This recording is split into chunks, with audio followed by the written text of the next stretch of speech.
Perak, di bagian utara Malaysia ya, Perak pada 4 Mac 1949. Kemudian beliau pada tahun 60 apa ni?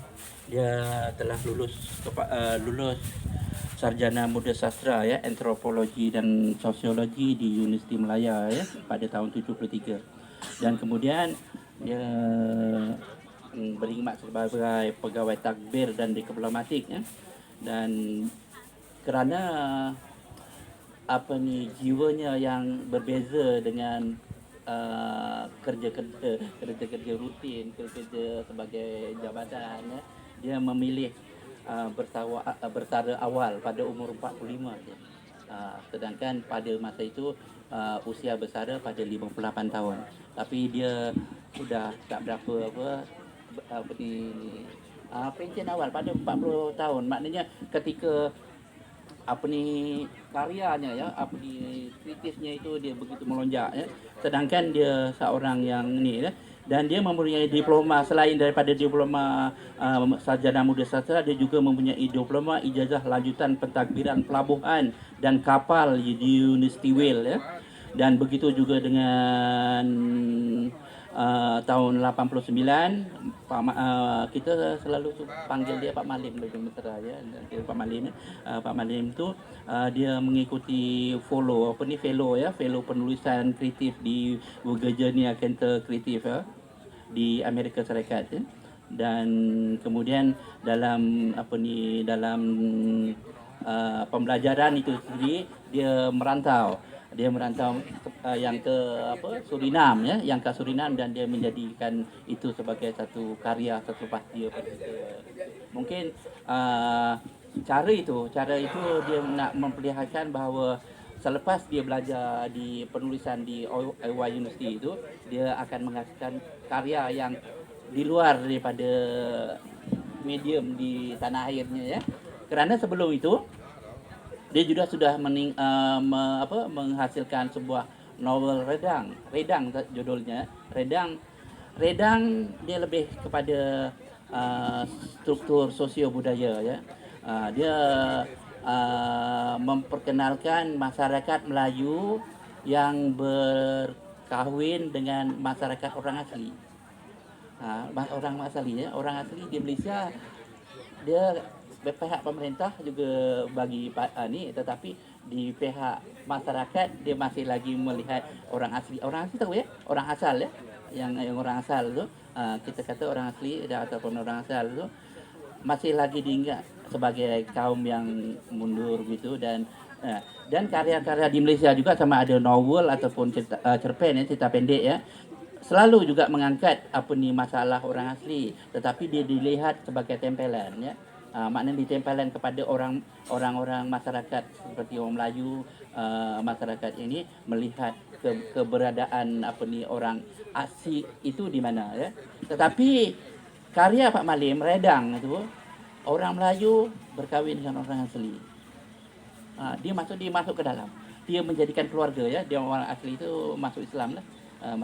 Masuk Islam sebab masa tu dia orang asli, bukannya dia ikut saril dah. Agama-agama yang disuka ada yang Buddha, dia tu ataupun dia punya agama yang tu lah kan, kepercayaan alamian tu. Jadi dia melihat. Jadi sekarang ni peneliti novel di Malaysia melihat Pak Malim ini, dia melihat satu dunia yang luas ya, yang luas. Bukannya objek masyarakat itu dilihat daripada sisi yang tepi. Dia dimasukkan ke dalam. Dia sebagai satu keluarga, tetapi daripada itu. Tapi Pak Malim ni dia buat banyak konflik. Dia konflikkan ya. Akhirnya setelah melahirkan satu orang cahaya mata, isterinya meninggal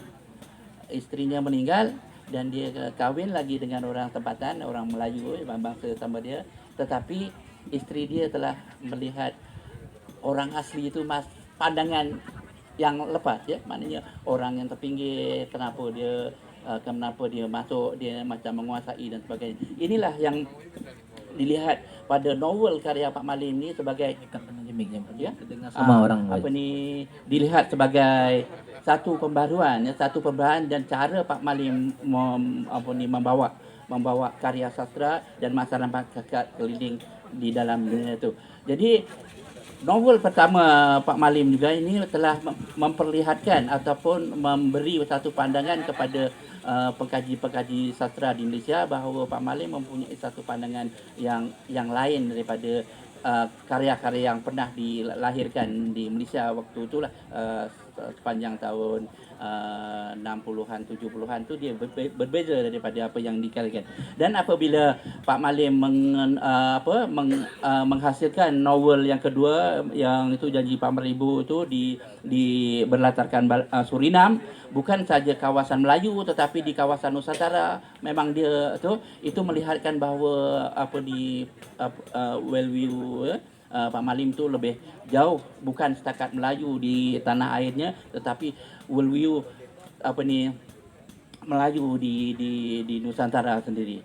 Itu setelah lahir novel kedua itu, Pak Malim telah dilihat sebagai antara penulis-penulis yang terpenting di Malaysia lah.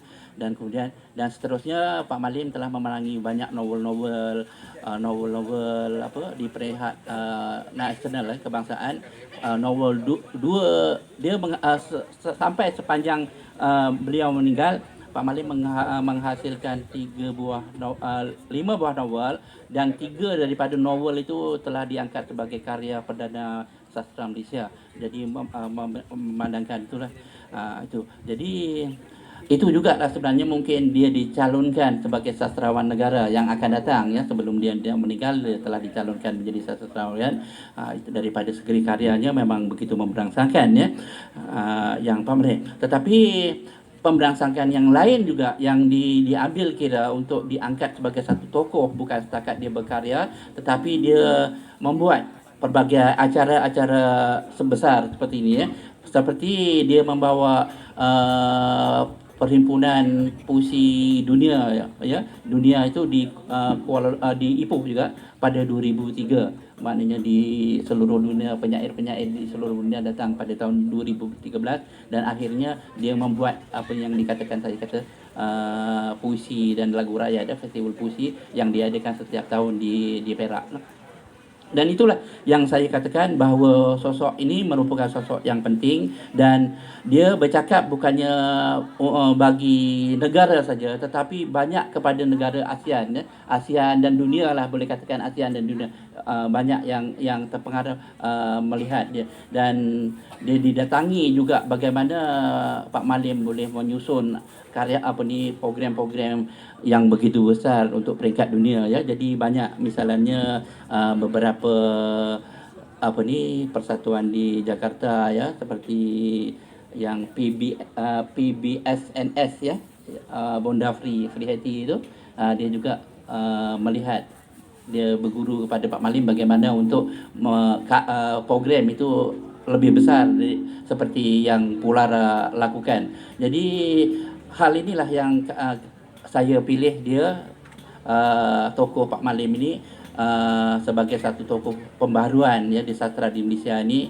Saya tak ambil sastrawan yang sudah bergelar sastrawan negara ya, tetapi sastrawan negara itu mungkin untuk Malaysia ya, untuk Malaysia dia negara, tetapi untuk dunia Pak Malim saya melihat dia sebagai seorang yang dan banyak karya-karyanya, bukan setakat novel, dia juga penting dalam cerpen.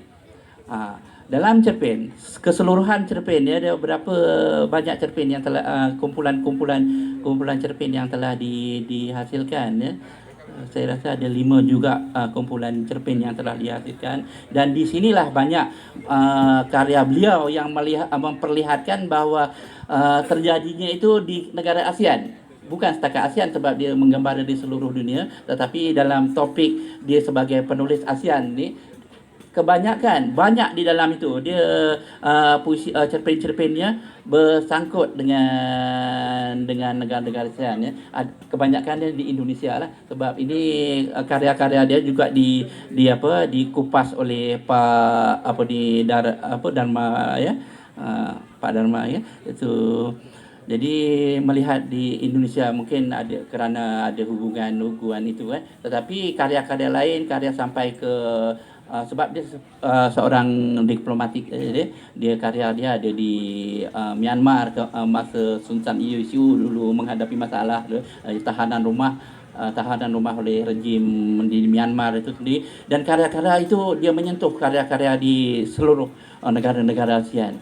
Ini yang saya melihat bahawa Pak Malim ini bukannya dia nuansanya di dalam negeri saja, tetapi dia melihat bagaimanakah yang ada kaitannya karya-karya di luar, tokoh-tokoh di luar negara dibawa masuk dalam ini.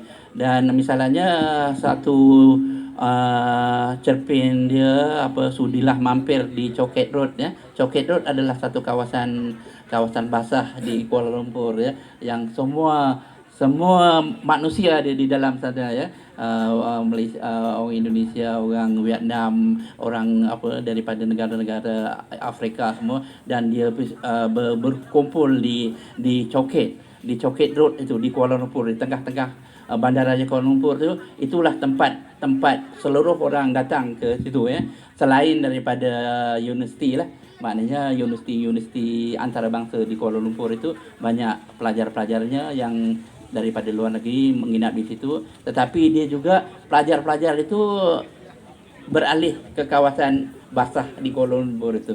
Jadi dia lihat, jadi di sinilah dia boleh melihat karya-karya Pak Malim ini merupakan sesuatu yang dicari ya, bukan saja di tempat latarnya itu di Kuala Lumpur ataupun latar itu di Indonesia, tapi pergolakan ataupun dia punya cheese itu berlaku sebab dia punya tokoh itu diambil daripada satu-satu negara ya. Misalnya di Indonesia ya, kenapa dia datang ke Malaysia, apa masalah dia datang ke Malaysia? Misalnya yang Aceh ya, Aceh banyak di kawasan-kawasan Lembah Kelang ya, di kawasan Kuala Lumpur, di Lembah Kelang. Kenapa dia ada di sini? Ada di sini apa maksudnya dan sebagainya. Inilah yang melihat bahawa ke antarabangsaaan ataupun ke ASEANan ya, karya-karya Pak Malim, walaupun dia berlatarkan Malaysia, tetapi tokoh yang diangkat itu adalah tokoh-tokoh daripada negara ASEAN. Misalnya daripada Thailand, bercerita tentang pulau PALO ya, itu yang dia lari ke Kelantan, yang Kelantan menjadikan Kelantan sebagai tempat untuk dia ni. Jadi hal-hal itulah yang diambil sebagai satu topik yang bercakap bahawa Pak Malim ini bukannya dia tahu tentang orang Malaysia, tetapi dia tahu tentang orang-orang yang diangkat. Dan pengalaman saya dengan beliau, sebab saya pegawai di negeri Perak dalam bidang kebudayaan. Jadi hal-hal seperti Persatuan Sastra itu di bawah jagaan saya ya. Jadi saya lebih akrab lagi bila saya bekerja di Perak.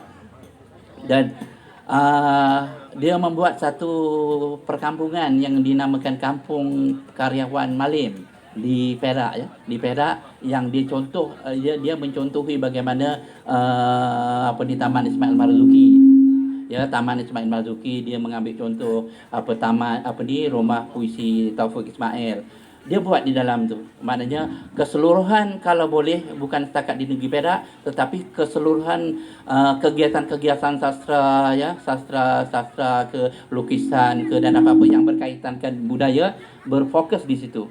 Berfokus di taman tu, sebab dia ada cele, ada tempat, ada studio rakaman semua dalam situ. Jadi hal-hal ini dia membangkitkan bahawa orang sastra dia dibuka ya. Jadi juga dia membuat satu perpustakaan yang mana perpustakaan itu boleh mengkaji, misalnya student ya, student mengkaji tokoh-tokoh penulis Malaysia. Dia ada di punya sudut dia. Tokoh-tokoh penulis Indonesia juga dia ada sudut. Jadi pihak-pihak student misalnya daripada universiti, dia tidak payah berkeliaran, ya, maknanya pergi ke perpustakaan yang ini. Jadi dia akan masuk ke dalam situ. Jadi dia punya view, dia sebagai membangunkan sastra itu, dia bukan setakat, dia tidak nampak yang ini untuk orang-orang Malaysia saja. Itu dia lihat dibuka peluang untuk kegiatan-kegiatan sastra antarabangsa. Ada masa lagi, ya? Belum. 5 minit lagi. Ada. Jadi cuma malang, ya, agak malang lah sebab dia agak meninggal muda lagi, baru 72, ya, dan dia punya wawasan tu begitu. Tahun 2020. 2020. 2020. Sebab dia ada kanker sini, ya, perut, kanker perut. Dia masa dia tak tahu ada penyakit kanker tu, dia terlambat. Dia memang tidak ada petunjuk yang ada penyakit. Apabila dia mahu menerima sirat uat, dia buat doktor, dia buat pemeriksaan doktor, barulah dia tahu dia tu sudah tahap 4. Dan doktor bagi dalam masa 6 bulan saja dia boleh bertahan. Tapi insya-Allah kawan-kawan dia dan kawan-kawan kita kan, selain berubat di hospital biasa, kita juga dengan macam-macam istiarat supplement. Saya sendiri mencarikan obat dia daripada Bandung, minyak sirsak. Dia makan minyak sirsak tu kan, dia bertahan lah, maknanya dari doktor bagi 6 bulan tu dia bertahan dalam masa 8 tahun ke 10 tahun. Sebelum dia meninggal itu pun kerana dia macam-macam komplikasi sebab ada COVID. Dia dikatakan dia punya ada satu lagi ketumbuhan, ya, dia tumbuh di dekat diaphragm sini yang menghimpit dada, dia susah bernafas. Itu kerana ada COVID lah, sebab dia masa tu dia berkelana di Eropah. Jadi mungkin dia kena di luar negara lah, itu sebabnya. Jadi satu ialah mungkin itu sudah ditakdirkan begitu, tetapi saya melihat tokoh Pak Malim ini merupakan satu tokoh besar lah di ini, dan siapa-siapa yang pernah melihat karya-karya dia, beliau merupakan yang amat besar, harus diingati oleh di kawasan ini lah. Dan saya mengundanglah sesiapa yang ingin membuat kajian tentang Pak Malim ataupun sastrawan Malaysia, boleh berhubunglah dengan saya. Mungkin saya boleh ajukan ke mana-mana perpustakaan universiti ke, ada yang mana-mana kan. Jadi hal ini akan memudahkan. Jadi hal-hal seperti inilah sebenarnya yang kita cari, ya, dalam perhimpunan macam ni. Maknanya kita tidak berakhir di kubu gadang, tetapi akan berlanjutan sampai ke menjadi gitulah. Jadi demikianlah, sebelum ada nanti mungkin ada persoalan, ya. Saya akhiri dengan ini. Saya akhiri dengan Assalamualaikum warahmatullahi wabarakatuh. Baik, hadirin semua, itu pemaparan singkat pertama dari Pak Jaslam Zainal. Pak Jaslan, Tuan Jaslan memperkenalkan sastrawan yang cukup mencolok di Malaysia, ya, bernama Malim Ghazali Picky. Bagaimana Malim Ghazali Picky ini mempengaruhi sastrawan lainnya di Malaysia. Kemudian karya-karyanya juga banyak berbicara tentang ASEAN. Nanti kita lanjut, ya, kita diskusi lebih dalam lagi. Saya juga menyimpan pertanyaan di kepala tentang sastra Malaysia. Tapi kita lanjut dulu ke narasumber berikutnya. Siapa, ya? Siapa? Bicara Sumatera Barat dulu atau bicara sastra dunia? Diurut aja, ya. Oke, kita lanjut dulu ke Mas Sudar Moko, Mas Koko, ya. Saya sudah baca makalahnya sedikit. Bagaimana perkembangan sastra dan kegiatan-kegiatan sastra di Sumatera Barat. Kita kasih mic ke Mas Koko, silakan Mas Koko, ambil mic-nya. Oke, terima kasih moderator. Assalamualaikum warahmatullahi wabarakatuh. Yang pertama terima kasih pada panitia Temu Penyair Asia Tenggara yang mengundang kita untuk hadir ke sini dan membagikan pandangan atau pemikiran tentang perkembangan kesusastraan di Asia Tenggara. Sebuah tema yang sebenarnya bisa didekati dengan banyak perspektif seperti Pak Jaslam. Saya kira ini sebuah biografi tokoh yang bisa merepresentasikan perkembangan kesusastraan di Malaysia. Saya kira sebuah jalan juga untuk memahami bagaimana kesusastraan di Malaysia tumbuh dan berkembang dan bagaimana dinamika yang terjadi. Saya kira bukan hanya tokohnya tapi juga pengaruh yang ditimbulkan terhadap kesusastraan. Dan sebenarnya saya juga melihat perkembangan kesusastraan lebih tepatnya pada dinamika, ya, pada fungsi peristiwa dan kegiatan-kegiatan sastra, apakah itu berpengaruh pada perkembangan. Ini perkembangan ini juga sesuatu yang saya kira sangat dilematis, ya. Berkembang, apakah sastra berkembang atau tidak? Berkembang dari satu kondisi ke kondisi yang lain, satu situasi, satu capaian ke capaian yang lain. Saya kira perkembangan ini sesuatu yang juga dilematis dan juga perlu dibicarakan lebih lanjut. Apakah kita memerlukan perkembangan atau tidak? Atau perkembangan ini warisan dari sebuah rezim, Kang Anton, ya, rezim Orde Baru, rezim pembangunan, ya.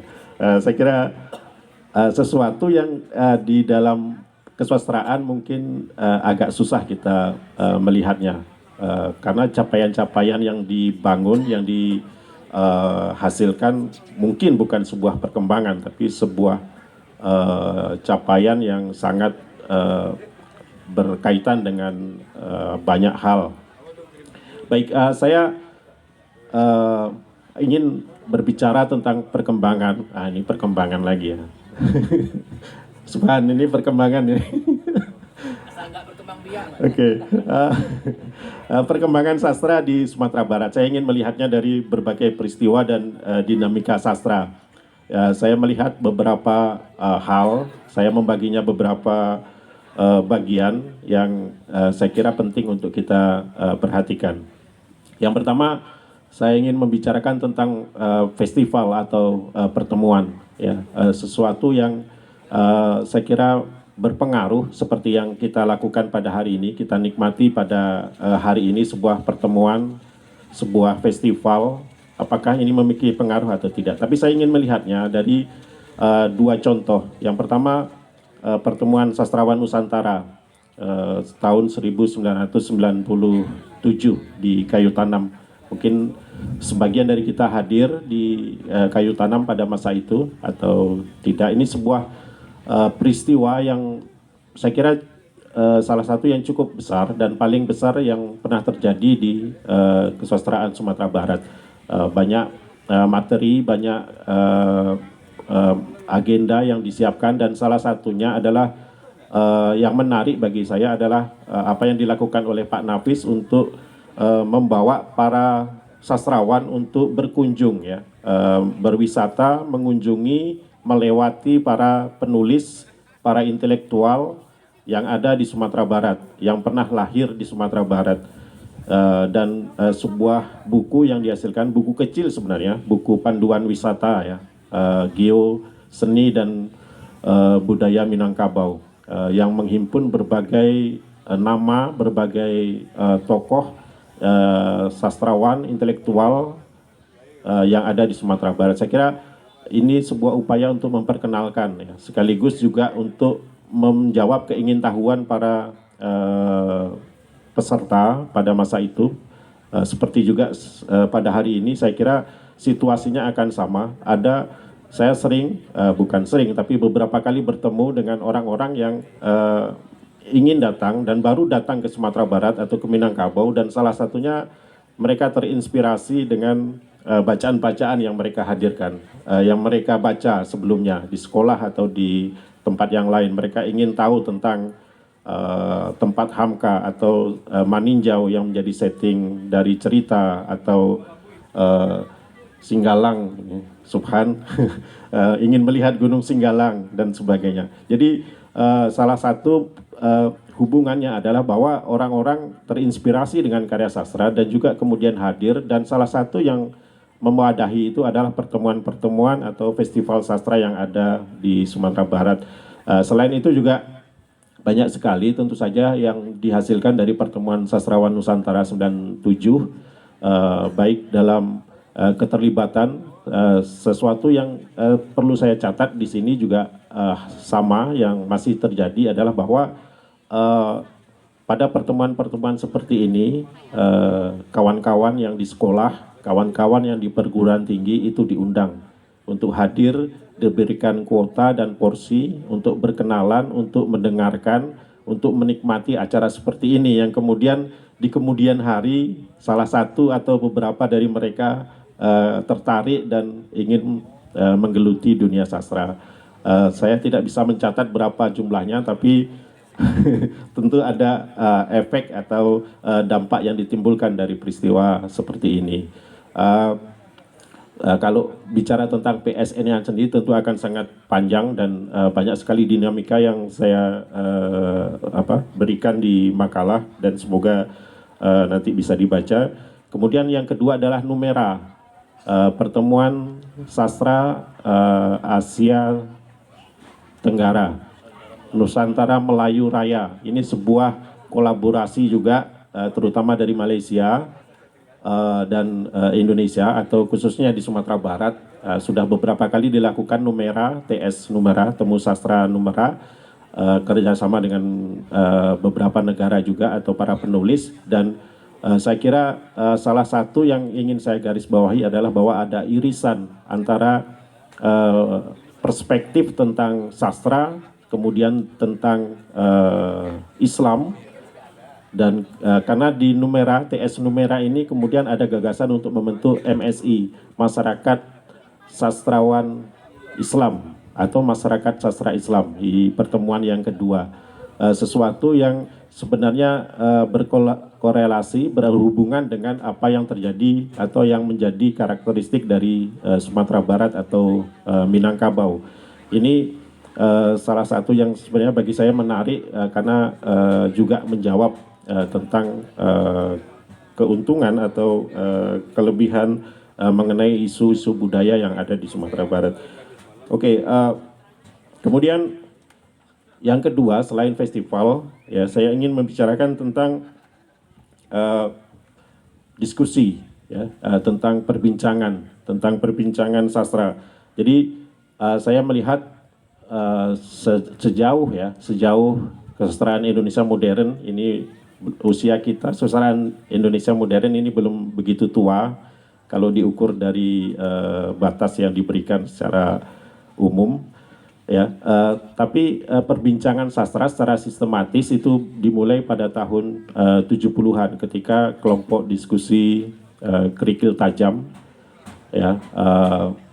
Embrionya tentu sebelum itu kelompok diskusi kerikil tajam yang mulai aktif untuk berdiskusi mingguan, ya, sangat terbatas, sangat elit, Kang Anton. Ini diskusi yang dikomandoi oleh Pak Nafis dan kawan-kawan, dan mereka yang boleh bergabung itu hanya para penulis yang sudah menerbitkan karya, ya, yang atau mendapat hadiah dari sayembara dan sebagainya. Jadi kelompok elit diskusi sastra, ya, yang kemudian juga mengundang pertanyaan bagi banyak orang, bagaimana caranya bisa masuk dalam kelompok diskusi elit ini. Dan saya kira ini salah satu strategi atau satu contoh yang menarik bagaimana kalau di Perancis, ya, Kang Anton, tentu ada kelompok-kelompok diskusi elit, ya, seperti ini yang anggotanya terbatas dan hanya undangan biasanya, atau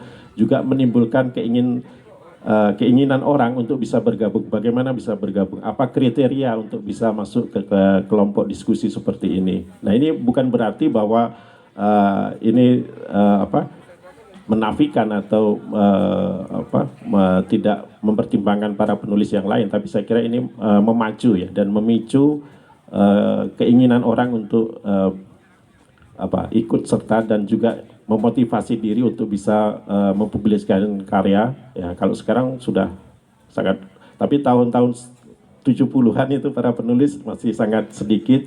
Jadi kompetisi sangat terbangun dari situ. Situasi yang saya kira mempengaruhi para penulis-penulis. Saya dapat cerita-cerita dari teman-teman yang saya wawancarai. Ya memang mereka kalaupun datang itu di luar, duduk di luar atau iya, lokasinya di Padang dan kemudian ini juga diikuti oleh kelompok diskusi di Genta Budaya. Kalau singgah ke Padang dulu ada, sekarang tidak aktif lagi, gedung Abdullah Kamil, Saluang Balega, ada kelompok diskusi yang juga sangat elit dan khusus. Jadi hanya undangan yang boleh masuk. Ya, dua kelompok ini memiliki strategi yang sama, orang-orangnya juga sebagiannya sama, dan ini menimbulkan sebuah keinginan ya bagi orang untuk meningkatkan karya mereka untuk bisa masuk di situ. Dan tentu saja banyak diskusi-diskusi yang terjadi ya, terutama sekali yang digelar.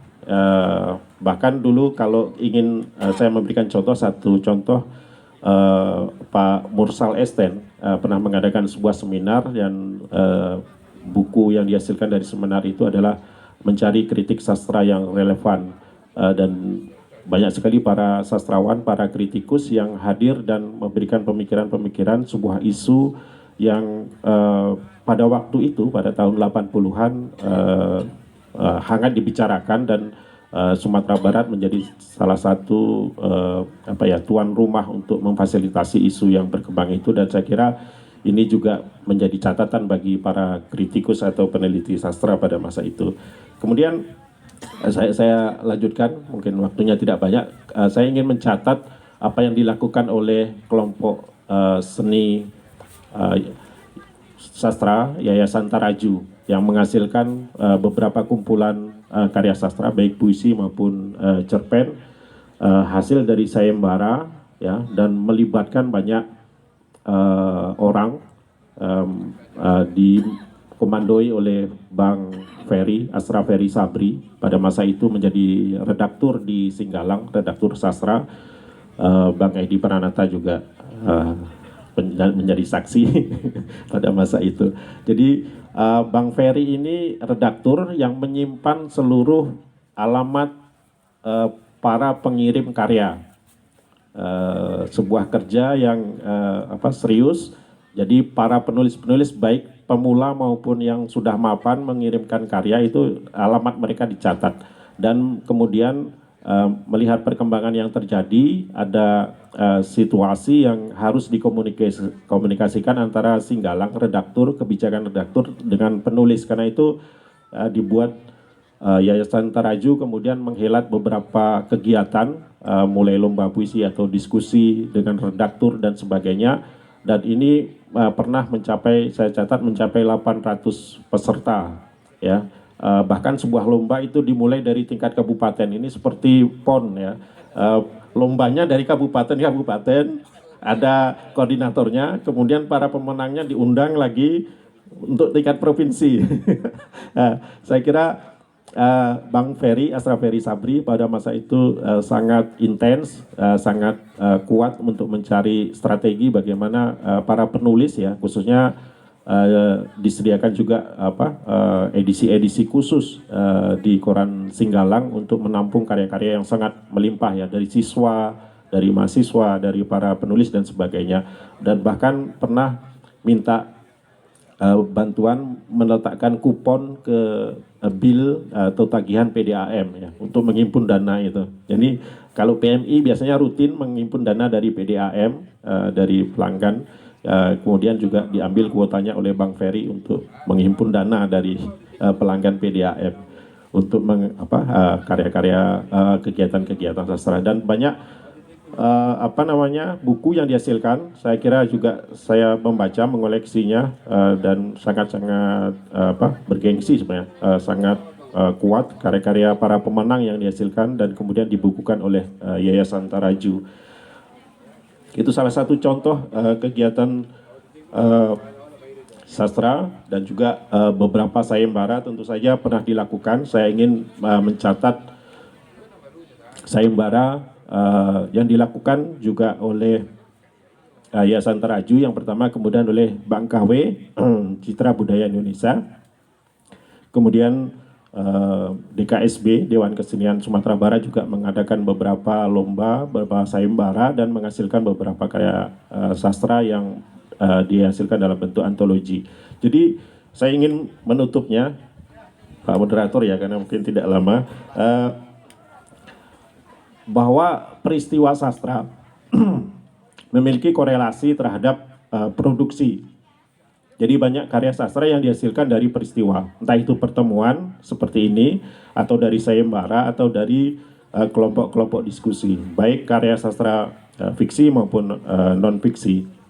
Dan rata-rata antologi bersama, ya itu pada masa sebelumnya itu menjadi satu nilai ya, saya kira Kang Anton ya, Sanggar Kopi Bali atau Negeri Poci, Tonggak dan sebagainya. Antologi bersama itu menghimpun dan memberikan dukungan ya bagi perkembangan sastra untuk bisa membangun marwah, membangun kebanggaan saya kira. Tapi juga saya melihat ada satu hal, kesementaraan. Ini satu kata kunci yang saya temukan dari penelitian saya, kesementaraan dalam peristiwa sastra maupun dalam kegiatan sastra. Selalu atau sebagian besar kegiatan-kegiatan kita itu bersifat sementara. Dana yang disediakan oleh pemerintah bersifat sementara. Saya tidak tahu apakah TPAT 2 nanti akan ada yang ketiga. Tiga. Ada yang Sekarang ketiga. 2. Ya, kemudian apakah komunitas itu bisa bertahan atau tidak, atau tumbuh hilang dan berikutnya, dan kemudian apakah penerbit itu bisa bertahan atau tidak, atau muncul yang baru dan sebagainya. Kemudian kami kehilangan Dewan Kesenian di sini ya, Dewan Kesenian Sumatera Barat sudah tidak ada, dan apakah akan ada lembaga yang seperti itu yang mengurus kesenian atau kesusastraan atau tidak. Jadi kesementaraan ini menjadi satu hal yang apakah berdampak positif atau negatif saya tidak tahu, karena bisa jadi memiliki dampak yang positif karena kita memang tidak harus secara terus-menerus memiliki rutinitas ya. Rutinitas ini kadang-kadang juga tidak baik juga gitu. Oke, saya ingin menutupnya seperti itu. Terima kasih Pak Moderator, saya kembalikan. Assalamualaikum warahmatullahi wabarakatuh. Waalaikumsalam warahmatullahi wabarakatuh. Tepuk aplaus kita Mas Koko ya.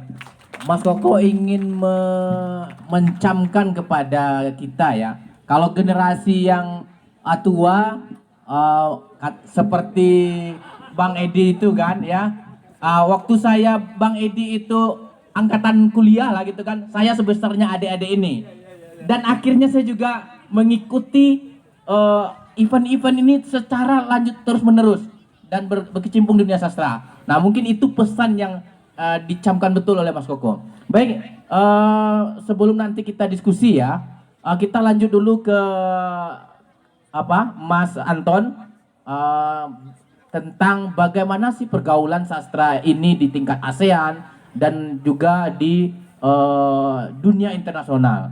Silakan Mas Anton ambil mic. Buka mic ya, open mic ya, open mic.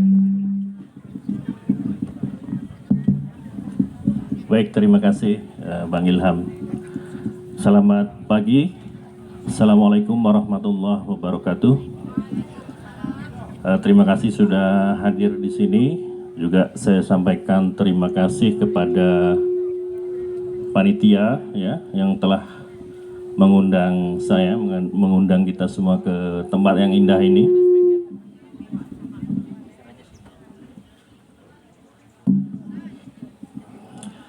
Ini kali keempat saya ke maaf. Ini lokir dulu ya. Ini kali keempat saya ke Sumatera Barat gitu ya. Dan baru pertama kali sebetulnya ke Padang Panjang. sebelumnya hanya lewat gitu ketika ke Payakumbuh. Satu kebahagiaan buat saya bisa berada di sini. Buat saya ke Sumatera Barat ini seperti kembali ke kampung halaman, karena kakek saya itu orang Minang sebetulnya, jadi ayah dari ibu saya gitu. Jadi, ya dia perantau dari Minang, tapi kurang tahu persisnya dari kota apa. Kemudian dia merantau ke Bandung, ini menikah dengan nenek saya gitu. Tetapi beliau meninggal pada zaman Perang Dunia Kedua. Jadi dia seorang Kelasi, dibom Jepang di Laut Jawa. Jadi saya sendiri tidak sempat jumpa gitu, hanya mendengar ceritanya. Baik, pagi ini saya akan menyampaikan satu perbincangan tentang perkembangan sastra Asia Tenggara, khususnya dalam bidang penerjemahan dan penerbitan gitu ya. Saya sudah menulis satu makalah ringkas tentang itu. Saya akan sampaikan untuk pancingan diskusi lebih lanjut ya. Jadi sebelum masuk ke dalam perbincangan tentang sastra di Asia Tenggara, izinkan saya mengawali dengan membahas tentang situasi global. Jadi salah satu persoalan utama dunia saat ini saya pikir adalah ketimpangan ya. Ketimpangan global ini tidak hanya berlaku di bidang ekonomi dan politik, tetapi juga di ranah sastra. Kita ambil contoh dalam hal penganugerahan hadiah Nobel Sastra. Ini baru bulan lalu ya, bulan Oktober. Tahun ini pemenangnya lagi-lagi dari Eropa, Annie Ernaux ya. Jangan salah sebut ya. Nanti dikira Annie Ernaux lagi. Iya, bukan ya. Seorang perempuan sastrawan dari Prancis ya, yang menulis dalam bahasa Prancis. Hadiah Nobel Sastra yang prestisius diberikan setiap tahun sejak 1901, artinya sudah lebih dari 1 abad. Dalam wasiatnya, Alfred Nobel menyatakan bahwa hadiah Nobel Sastra diberikan kepada mereka yang telah menghasilkan karya utama di bidang kesusastraan, dan pengelolaannya diserahkan kepada Akademi Swedia. Jadi penelitiannya satu Akademi Swedia yang elitis juga ini, Mas Moko. Selama sejarahnya yang telah lebih seabad, jika kita amati daftar pemenang hadiah Nobel Sastra ini, tampak tidak seimbang ditilik dari komposisi gender dan persebaran geografis atau bahasa. Selama 121 tahun, sejarahnya hanya ada 17 perempuan misalnya ya, yang pernah meraih hadiah ini. Di antara 118 pemenang, termasuk ya Annie Ernaux tadi ya, penulis Prancis yang meraih hadiah Nobel Sastra tahun ini. Selain itu, para pemenang lebih banyak berasal dari Eropa dan Amerika Serikat. Ada 18 pengarang Prancis yang telah meraih hadiah ini, terbanyak jika dilihat dari negara asal. Lalu disusul dari Amerika Serikat, Inggris, Jerman, dan Swedia. Amerika Serikat ada 13, Inggris 12, Jerman 10. Ini kalau bicara statistik ya, bicara data statistik. Ini akan kita lihat sebagai perbandingan. Kita bandingkan dengan fakta bahwa belum pernah ada pemenang yang menulis dalam bahasa Minang atau bahasa Swahili gitu ya, satu bahasa di Afrika misalnya. Sementara hanya ada satu pemenang yang menulis dalam bahasa Arab. Sepanjang sejarah baru 1 orang. Padahal bahasa Arab ini digunakan oleh banyak penulis Asia Barat dan Afrika Utara. Satu-satunya pemenang itu adalah Najib Mahfuz ya, almarhum Najib Mahfuz dari Mesir, yang karya-karyanya cukup banyak sudah diterjemahkan ke dalam bahasa Indonesia. Najib Mahfuz meraih hadiah ini pada tahun 1988. Ada beberapa penulis dari Arab, negara-negara Arab juga yang kerap diunggulkan tetapi tidak pernah menang ya, seperti Adonis dari Syria, seorang penyair gitu. Pertanyaannya, mengapa nyaris tidak pernah ada pemenang dari negara-negara dan bahasa minor dalam peta sastra global? Misalnya dari penulis yang berbahasa Melayu, baik itu dari Indonesia, Malaysia, Singapura, Brunei, Thailand, atau misalnya dari bahasa Tagalog gitu ya, dari Filipina gitu. Sedemikian burukkah karya mereka sehingga dianggap belum layak meraih hadiah Nobel Sastra? Ataukah ada sebab lain? Misalnya relasi kuasa yang tidak setara antara negara-negara mapan dalam sastra dunia seperti Prancis, Amerika Serikat atau Inggris di satu sisi, dan negara-negara katakanlah pinggiran gitu ya dalam sastra dunia seperti Albania gitu ya, yang sebetulnya memiliki sastrawan cukup terkemuka seperti Ismail Kadare, karyanya juga sudah diterjemahkan ke bahasa Indonesia, atau Kenya gitu ya, mereka punya pengarang hebat seperti Ngugi wa Thiong'o sebetulnya, atau Indonesia gitu. Kita juga sebetulnya punya banyak pengarang hebat. Jika dilihat dari paparan tersebut, sungguh timpang dan tidak seimbang peta sastra global dalam konteks politik sastra Nobel ini. Nah, baik, dari situ saya akan menukik ke sastra Asia Tenggara dewasa ini. Terlepas dari posisi sastra dan sastrawan Asia Tenggara di pentas dunia, seperti yang tergambar dalam ilustrasi pemenang hadiah Nobel Sastra tadi ya, secara statistik, sebetulnya bagaimanakah perkembangan sastra di Asia Tenggara atau di negara-negara anggota ASEAN dewasa ini? Saat ini sebetulnya sejumlah penulis dari Asia Tenggara dapat menembus pentas sastra utama, sastra global, gitu ya. Bisa dibilang seperti itu. Sebut misalnya Eka Kurniawan, pengarang Indonesia yang karya-karyanya telah diterjemahkan ke dalam lebih dari 30 bahasa. Ini cukup banyak ini. Atau Norman Erickson Pasaribu misalnya, penyair Indonesia yang karyanya mendapat penghargaan di Inggris antara lainnya. Ada pula Prabdayun, pengarang Thailand yang kumpulan cerpennya masuk daftar pendek International Booker Prize 2 tahun lalu. Dia juga seorang penulis skenario gitu ya, penerbit juga. Bisa juga disebut misalnya Tash Au, pengarang Malaysia yang novelnya pernah masuk nomine Booker Prize, satu penghargaan cukup prestisius di Inggris ya. Namun bagi saya yang lebih menarik diamati selain posisi penulis Asia Tenggara di pentas dunia adalah bagaimana kerjasama di antara negara-negara Asia Tenggara sendiri, seperti dalam konteks pertemuan ini ya. Dalam konteks ini khususnya dalam bidang penerbitan dan penerjemahan karya sastra yang saya amati ya. Sungguh ironis sebetulnya jika melihat bahwa terkadang kita lebih mengetahui karya sastra dari benua Eropa atau Amerika yang jauh ketimbang karya sastra dari sesama negara Asia Tenggara. Misalnya kita tahu dan dapat membaca terjemahan novel Herta Müller dari bahasa Jerman gitu ya, atau cerpen-cerpen Alice Munro, pengarang Kanada, atau puisi Pablo Neruda, pengarang Chile, yang telah diterbitkan oleh penerbit Indonesia. Namun kita tidak tahu dan sulit membaca karya Prabdayun yang tadi saya sebut, pengarang Thailand, Wan Nur Azrik misalnya pengarang Malaysia yang terkini gitu, Miguel Sihuko dari Filipina juga, dia juga sudah menulis dalam beberapa bahasa asing, diterjemahkan ke beberapa bahasa asing selain dari bahasa Tagalog, atau Christine Lim misalnya dari Singapura di dalam terjemahan bahasa Indonesia. Demikian pula kiranya sebaliknya, jadi penulis-penulis Indonesia apakah sudah banyak diterjemahkan di sesama negara ASEAN? Bisa dikatakan tidak banyak karya penyair Indonesia yang diterjemahkan ke bahasa Tagalog misalnya di Filipina, padahal kita berdekatan gitu. Untuk itu upaya-upaya penerjemahan dan penerbitan karya sastra dari sesama negara Asia Tenggara perlu terus ditingkatkan. Diperlukan upaya-upaya kerjasama yang lebih intens antar negara di Asia Tenggara. Lalu bagaimana sesungguhnya situasi dunia penerbitan dan perbukuan di Indonesia dan Asia Tenggara secara umum? Secara umum dalam lingkup Asia Tenggara sekalipun harus diakui, kita di Indonesia masih tertinggal dari negara lain. Ini bicara soal data statistik ya.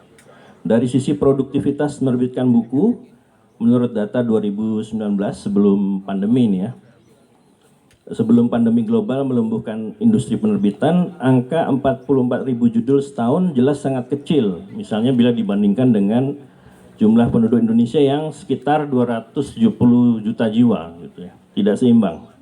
Bandingkan dengan Malaysia, Pak Jaslam, yang penduduknya jauh lebih sedikit dari kita, produksi bukunya hampir separuh produksi kita, yakni sekitar 19.000 judul setahun. Artinya bila diperbandingkan dengan jumlah penduduk, Indonesia memproduksi hanya 169 judul per juta jiwa. Gitu. sedangkan Malaysia 639 judul per juta jiwa. Jadi sekitar 4 hampir 5 kali lipat, ya, 4 kali lipat dari kita. Atau lebih dari, ya sekitar 3 kali lipat lah, 3 kali lipat produksi kita. Bahkan Vietnam memiliki rasio lebih baik dari kita, yakni 273 judul buku per juta jiwa. Adapun terkait kerjasama penerjemahan antar negara, pada masa lalu pernah dilakukan upaya yang terencana dan sistematis sebetulnya melalui Komite Buku Nasional yang dibentuk oleh Kementerian Pendidikan dan Kebudayaan, ya. Komite ini hanya bertugas pada 4 tahun saja sayangnya, 2016 sampai 2019.